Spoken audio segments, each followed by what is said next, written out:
Baik. Kemudian Ramadan itu ada namanya puasa. Nah, ini puasa ini wajib. Man shoma Ramadana imanan wahtisaban ghufira lahu ma taqaddama min dzambi. Berpuasa di bulan Ramadan sebab pengampunan dari Allah Subhanahu wa taala. Dan buah puasa adalah ketakwaan, karena puasa itu adalah kita jujur kepada Allah dan kita juga ikut merasakan bagaimana keadaan sesama kita yang fakir, yang pernah merasakan kelaparan. Jadi dalam berpuasa itu belajar bagaimana kita mendekatkan diri kepada Allah, sekaligus bagaimana belajar kita baik dengan sesama manusia. Dan itulah hakikat takwa, adalah baik kepada Allah dan baik kepada manusia. Yang baik kepada Allah tidak baik dengan manusia, bukan bertakwa. Mungkin seorang ahli sujud, mungkin seorang ahli puasa, sujud, sholat banyak, akan tapi jika ternyata tidak baik dengan manusia, enggak dianggap bertakwa. Atau sebaliknya, dia baik dengan manusia tapi tidak baik kepada Allah, bohong, dia tidak bertakwa karena dia tidak kenal Allah. Maka dengan berpuasa ini kita belajar. Maka janji Allah, kalau engkau berpuasa benar, la'allakum tattaqun, niscaya engkau akan menjadi orang yang bertakwa. Buah dari yang namanya berpuasa. Maka dari itu, agar kita bisa mendapatkan gelar ketakwaan, yang ketakwaan di tempatnya adalah surga, wasari'u ila maghfiratin min rabbikum wa jannatin arduha samawati wal ardu uiddat lil muttaqin. Agar kita mendapatkan pengampunan sekaligus surga yang disiapkan untuk orang yang bertakwa, yuk kita menjadi orang yang bertakwa dengan berpuasa. Agar kita mendapatkan gelar bertakwa, maka ayo kita benahi puasa kita. Maka hari ini, malam ini kita akan belajar bagaimana kita berpuasa yang benar. Berpuasa harus karena Allah Subhanahu wa taala, karena Allah. Dan puasa ini ibadah yang panjang, pagi sampai sore, bukan sholat 4 rakaat selesai, tidak. Nah, ini puasa. Puasa ini khusus, Allah akan berikan pahala khusus bagi orang yang berpuasa. Semuanya pahalanya dari Allah. Tapi Allah sudah berjanji untuk puasa itu, fa innahu li wa ana ajzi bih. Itu spesial itu. Maka aku akan beri pahala yang spesial juga. Artinya begitu, khusus itu berpuasa. Maka mari kita sempurnakan puasa kita. Kita harus punya ilmu berpuasa. Malam ini kita akan belajar singkat bagaimana kita berpuasa yang benar. Yang pertama adalah niat. Setelah kita mendengar berita bahwasanya malam Id besok adalah Ramadan, maka kita sudah boleh niat mulai dari tadi maghrib. Jadi mulai kapan niat untuk esok hari itu boleh? Mulai waktu maghrib tiba itu boleh niat kita esok hari. Jangan nunggu waktu isya. Artinya tidak harus nunggu waktu isya, nunggu setelah tarawih, tidak.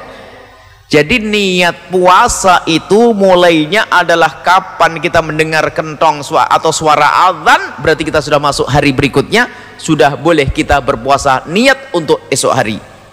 Niat puasa esok hari. Cuman umumnya kita kalau niat kapan? Setelah tarawih. Ya boleh saja. Sampai kapan? Yang penting mulai terbitnya matahari, kita sudah mulai boleh niat untuk esok hari sampai terbitnya fajar. Kalau sudah fajar terbit, nggak boleh lagi niat. Nggak ada niat lagi kalau sudah masuk waktu subuh. Jadi waktu niat kita terbentang sepanjang malam itu.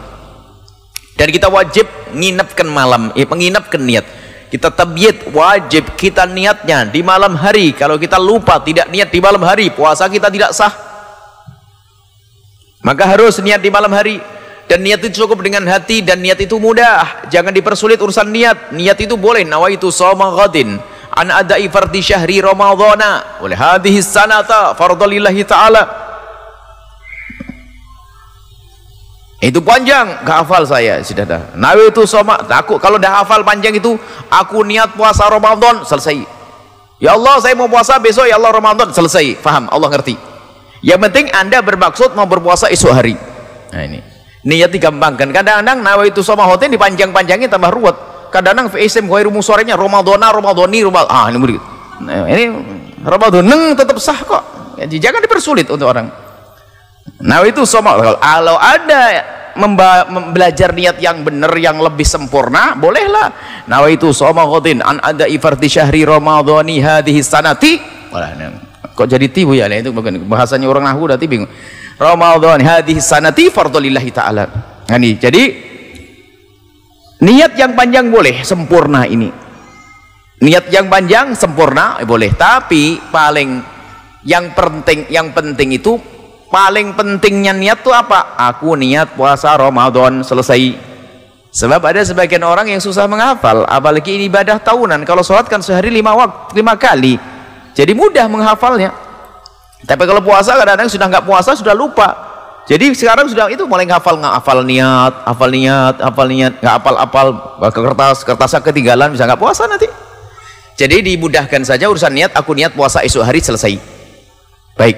Dan harus di malam harinya, mulai dari terbenamnya matahari sampai sebelum fajar terbit, sebelum waktu subuh.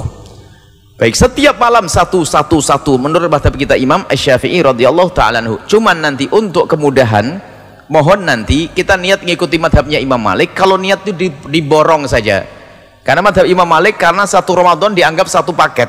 Jadi boleh kita niat di malam yang pertama puasa itu, ya Allah aku mau niat puasa penuh sebulan di bulan Ramadan, gitu.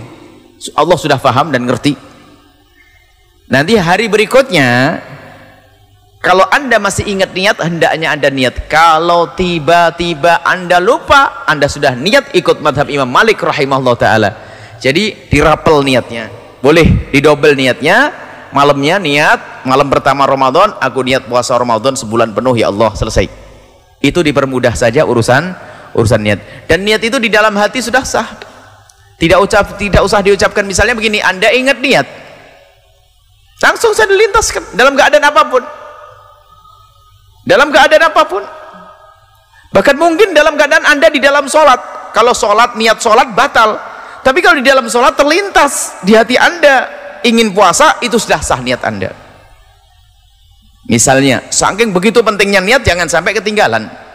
Makanya niat pun boleh habis buka, Allahumma lakal sumtu, selesai. Setelah itu apa? Dhahabat dhamu, selesai, langsung baca niat, boleh sah. Atau nunggu tarawih sah, atau nunggu sahur sah, selesai. Ini masalah niat saja. Kemudian setelah Anda niat, Anda harus menjauhi segala sesuatu yang dilarang agar sah. Jadi puasa itu adalah menahan diri dari hal yang membatalkan, mulai dari terbitnya fajar shadiq, masuk subuh maksudnya, sampai terbenamnya matahari. Menghindarkan diri kita dari hal-hal yang membatalkan puasa. Maka setelah itu kita wajib belajar apa sih yang membatalkan puasa. Apakah membatalkan puasa cukup tidak makan saja? Oh tidak. Dan batalkan puasa ada yang batalkan secara lahir dan batalkan secara batin.